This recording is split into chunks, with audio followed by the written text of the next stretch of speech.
Entre nous. Entre nous, Le podcast pour parler de sexualité. Par où? Avec vous. pour vous. Bienvenue dans le 73e épisode du podcast Entre nous, le podcast du Lovell Center, une association basée à Bruxelles, donc en Belgique, dont la mission est d'aider tout un chacun vers un bien-être relationnel, corporel et sexuel. Donc, c'est-à-dire qu'on s'adresse à l'individu, au collectif, à la société, une vocation individuelle et collective. Et aujourd'hui, je vous propose de parler du couple.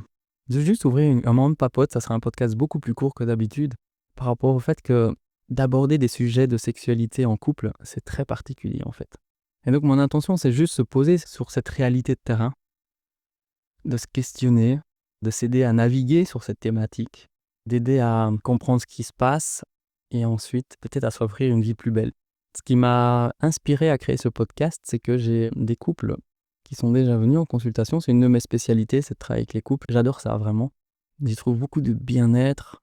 Peu importe avec quoi le couple vient, parce que parfois c'est des trucs très légers, parfois des choses très lourdes, parfois des grands conflits. Il y a de tout en fait, vraiment des couples qui vont bien et qui veulent simplement s'inspirer et progresser, se donner des outils, ne pas attendre que ça aille mal avant d'aborder quelque chose, ou bien se dire qu'il y a des choses qui titillent, ou bien ils sont en conflit moyen ou sévère.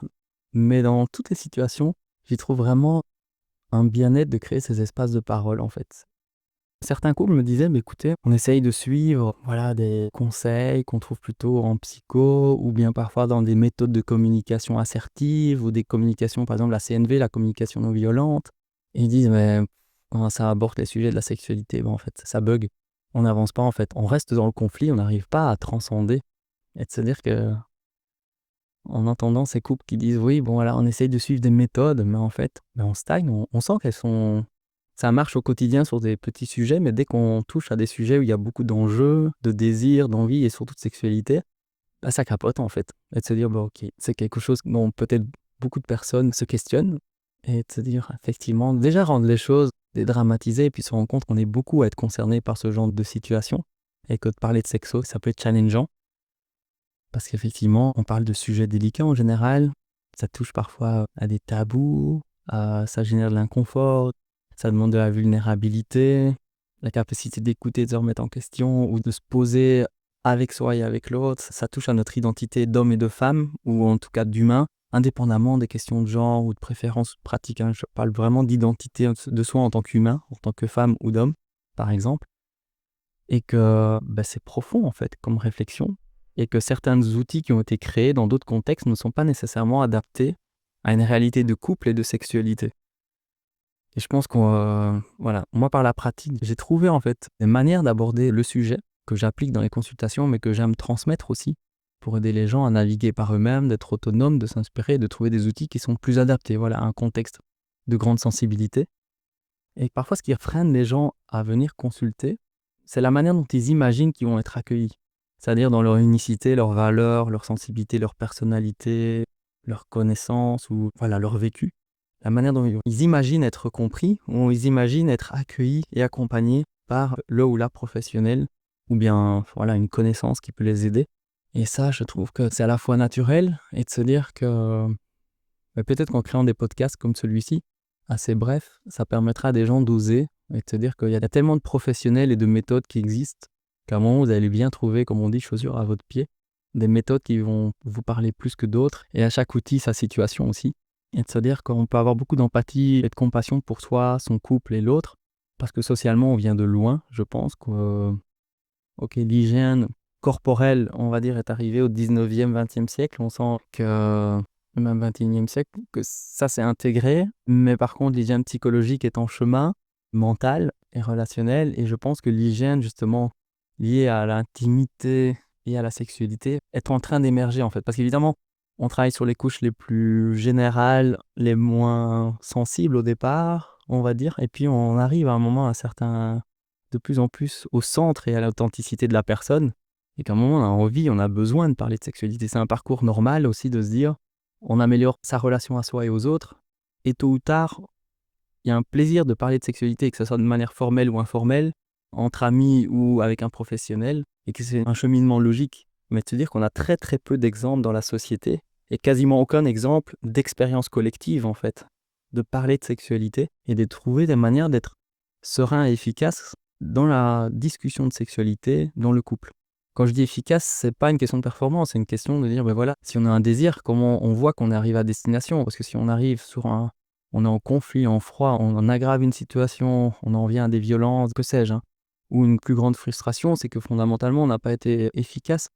L'effort qui a été dépensé n'a pas du tout aidé à aller dans la direction dans laquelle on désire aller, en fait. Et donc, vous pouvez vous poser la question aussi de savoir, dans votre parcours, dans votre couple, indépendamment de ce que vous mettez dans la notion de couple, c'est-à-dire partenaire affectif et sexuel, quand est-ce que vous avez osé parler de sexualité? Qu'est-ce qui vous a aidé?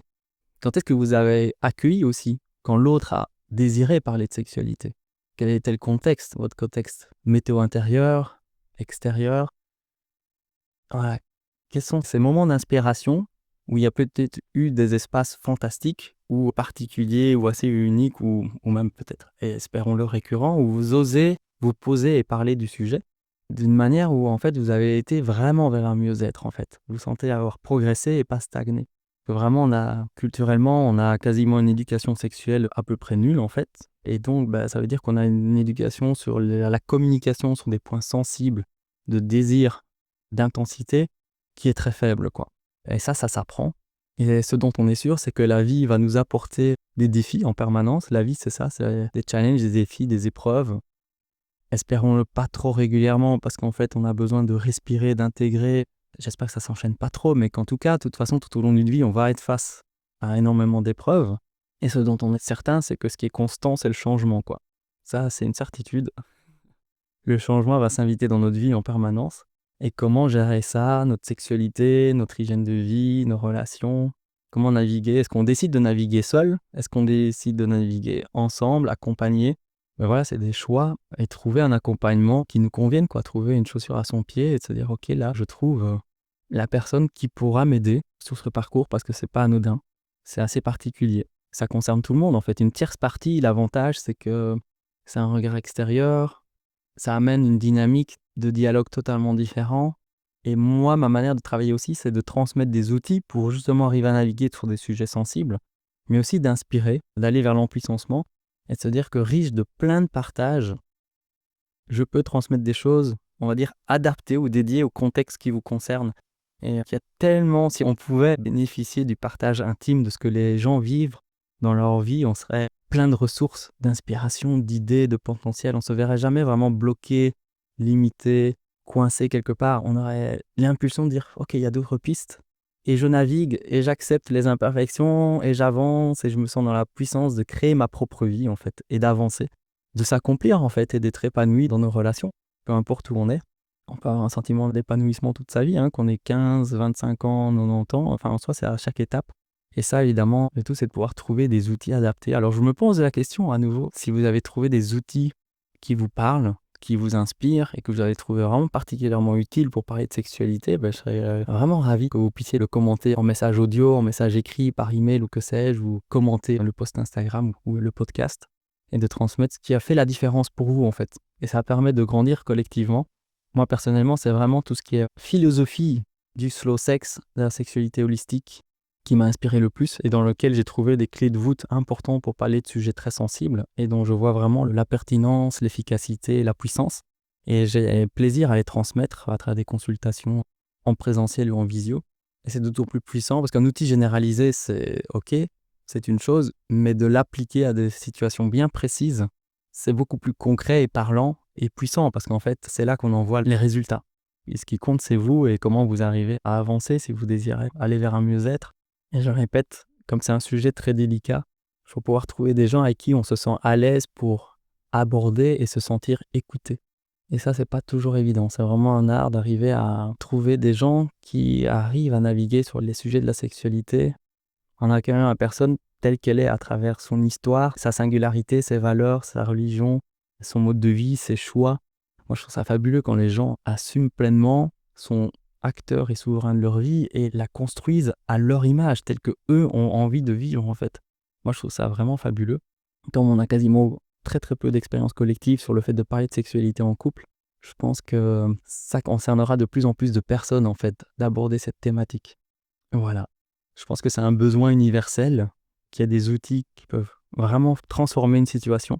Si c'est votre cas, c'est avec plaisir que vous me contactiez pour pouvoir vous inspirer à votre tour. Et plus on sera nombreux, je pense, à vivre une vie relationnelle, affective, sexuelle épanouissante, épanouie, rayonnante, lumineuse, au plus en fait on va vraiment transmettre quelque chose tant autour de soi qu'à la jeunesse et de transformer les relations. Parce que je pense qu'il y a encore un travail colossal à faire dans ce domaine-là, même si la psychologie et la sexologie évoluent vite, le monde évolue encore plus vite.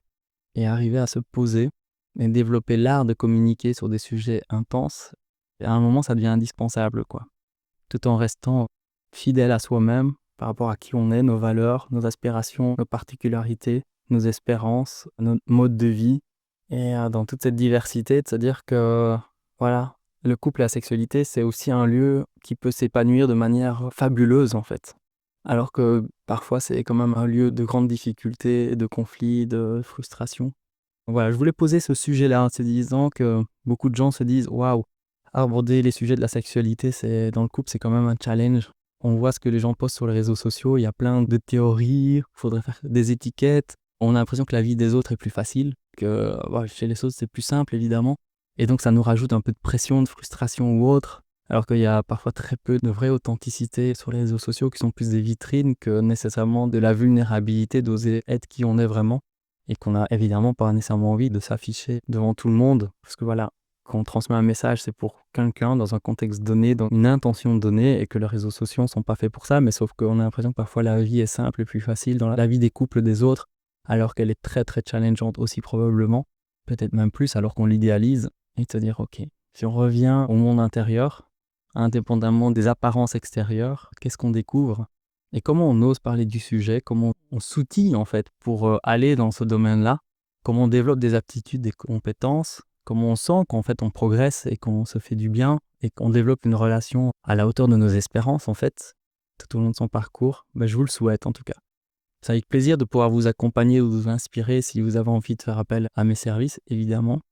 Parce que je pense que le couple, c'est quand même un pilier incroyable de la société, surtout pour la jeunesse, les enfants et les générations futures. Mais soit en tant qu'individu, on a d'abord besoin, je pense, d'être en paix avec soi-même et dans son couple, surtout si on a la chance d'être en couple, si on l'a choisi et qu'on le désire.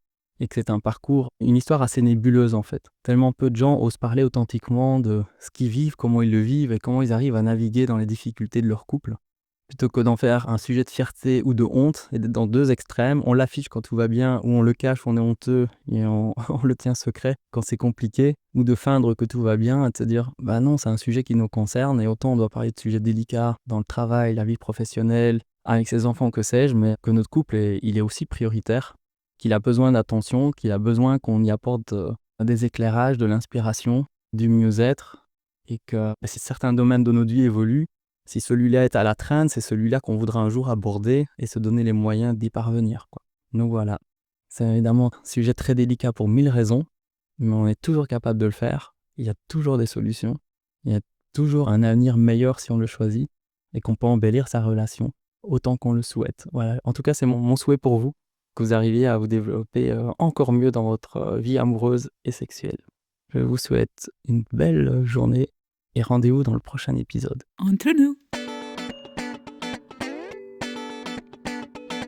Entre nous, Le podcast pour parler de sexualité.